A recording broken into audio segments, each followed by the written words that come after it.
Praise the Lord. आज आपण पाहणार आहोत स्तोत्र 11. सरळतेने चालणाऱ्यांचा आधार. मी परमेश्वराचा आश्रय केला आहे, तर मग तुम्ही माझ्या जीवाला असे का म्हणता की तू पक्षाप्रमाणे आपल्या डोंगराकडे उडून जा. कारण पहा, दुर्जन धनुष्य वाकवीत आहे, सरळ मनाच्यांना अंधारात मारण्यासाठी दोरीला तीर लावत आहे.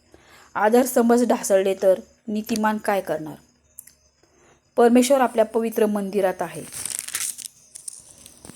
परमेश्वराचे राजासन स्वर्गात आहे. त्याचे नेत्र मानवांना पाहतात, त्याच्या पापण्या त्यांना आजमवतात. परमेश्वर नीतिमानाला कसाच लावतो, त्याला दुर्जनाचा व आताताई माणसाचा वीट येतो. दुर्जनावर तो पाशावर पाश टाकील.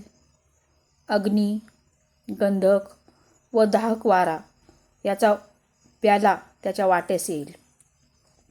कारण परमेश्वर न्यायी आहे, त्याला नीतिमत्व प्रिय आहे. सरळ असल्याला त्याचे दर्शन होईल. आमेन.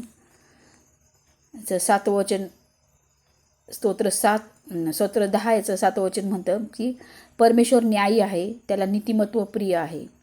सरळ असलेल्यास त्यांचे दर्शन घडेल. म्हणून परमेश्वराने आपल्याला ही आज्ञा दिलेली आहे. ही आज्ञा आपल्याला पाळणं गरजेचं आहे. कारण देवाचं वचन म्हणतं सरळ असलेल्यांना त्यांचे दर्शन होईल.